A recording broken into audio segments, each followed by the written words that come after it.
بسم اللہ الرحمن الرحیم۔ السلام علیکم۔ زیادہ تر لوگ سچ بولنے کی آڑ میں سامنے والے کی اصلاح کم اور دل آزاری زیادہ کرتے ہیں۔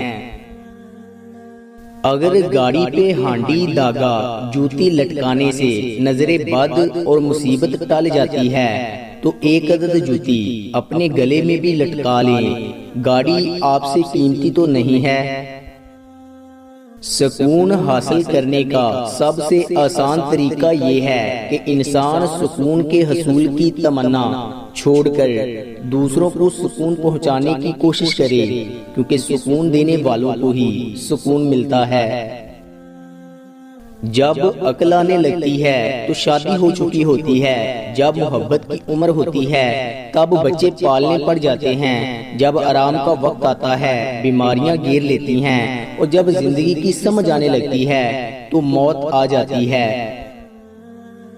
تجربہ ہمارا ایسا دوست ہے جو ہمیں اس وقت ملتا ہے جب ہم بہت کچھ کھو چکے ہوتے ہیں۔ گرگٹ نے مفت کی بدنامی بٹوری ہوئی ہے، انسان سے جلدی کوئی رنگ نہیں بدلتا۔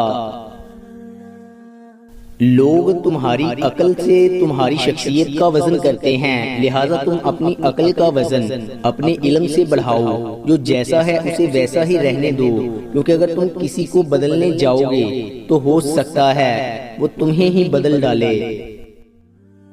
لڑکی جہیز میں تربیت لے کر آئے اور مرد حق مہر میں عزت دے تو بہترین گھر تشکیل پا سکتا ہے۔ انسان کی طبیعت کا حال اس کے چھوٹے چھوٹے کاموں سے معلوم ہوتا ہے، بڑے بڑے کاموں سے نہیں، کیونکہ بڑے بڑے کام وہ بہت سوچ بچار کے بعد کرتا ہے اور بعض اوقات اس کے ملان کے بالکل برخلاف ہوتے ہیں۔ جو شخص خوبصورت گھوڑے اور قیمتی لباس سے فضیلت حاصل کرنا چاہتا ہے وہ جاہل ہے، کیونکہ گھوڑے کی فضیلت دوسرے گھوڑوں پر اور لباس کی فضیلت دوسرے لباس پر ہوگی، نہ کہ خود اس پر۔ اپنے ارد گرد لوگوں سے ہمیشہ خوش اخلاقی سے بات کریں، نہ جانے جن سے آپ سختی سے مخاطب ہوں وہ زندگی کے کسی تکلیف دہ مقام سے گزر رہا ہو۔ مضبوط انسان وہ نہیں ہوتا جو روتا نہیں، بلکہ مضبوط انسان وہ ہوتا ہے جس کی آنکھوں سے آنسو نکلے اور وہ آنسوؤں کو پونچھ کر ایک بار پھر دنیا کا مقابلہ کرنے کو تیار ہو جائے۔ کسی انسان کی سوچ پڑھنی ہو تو اس سے مشورہ کر لیں، اس کے مشورے سے اس کا انصاف، نیکی بدی اور علم سب جان لیں گے۔ دولت کی مستی سے اللہ تعالیٰ کی پناہ مانگو، اس نشے کو سوائے موت کے کوئی دوسری چیز نہیں اتار سکتی۔ اللہ تعالیٰ جلد ہی کن فرمائے گا اور پھر تم دیکھو گے ان زخموں کا بھرنا جن کی شفا تمہاری نظر میں ممکن ہی نہیں تھی۔ تمیز گھر سے ملتی ہے اور شعور معاشرے سے ملتا ہے۔ مسکراہٹ کی قیمت کچھ بھی نہیں، لیکن اس کا نفع بہت بڑا ہے، یہ ایک لمحے میں گزر جاتی ہے لیکن اپنی میٹھی یاد ہمیشہ کے لیے چھوڑ جاتی ہے۔ آپ کی زبان آپ کی قیمت ہے، اپنی قیمت بڑھانے کے لیے اچھے الفاظ استعمال کریں۔ وہ نیکی بڑی معتبر ہے جس کا کوئی گواہ نہ ہو سوائے اللہ کے۔ کسی سے نفرت کرو گے تو اس کی اہمیت اور بڑھ جائے گی، اسے معاف کر کے اسے شرمندہ کر دو۔ مقرر کر دیے جاتے ہیں سودہ سلف لانے پر، میری بستی کے بوڑھے جب کمانا چھوڑ دیتے ہیں۔ دوستوں کے انتخاب میں ہمیشہ محتاط رہو، گھر کے بعد تمہاری تربیت وہ کرتے ہیں۔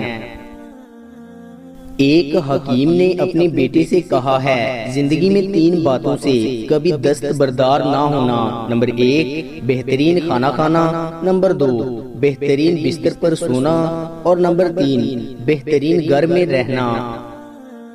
بیٹے نے کہا کہ ہم تو غریب لوگ ہیں، یہ کیسے کر سکتے ہیں؟ تو حکیم نے کہا اگر تم صرف بھوک کے وقت کھانا کھاؤ گے تو وہ بہترین کھانا ہوگا، اگر تم خوب محنت کرو اور تھک ہار کر سو گئے تو تمہارا بستر بہترین ہوگا، اگر تم لوگوں کے ساتھ اچھا سلوک کرو تو تم ان کے دل میں گھر کر جاؤ گے اور یوں بہترین گھر میں رہو گے۔ وہی تو فیصلہ کرتا ہے پتھر کے مقدر کا، کسے ٹھوکر پر پرکھنا ہے، کسے اسود بنانا ہے۔ انسان کی زندگی تو اس قدر مختصر ہے کہ وہ محبت کا حق بھی ادا نہیں کر سکتا، جانے لوگ نفرت کے لیے وقت کہاں سے نکال لیتے ہیں۔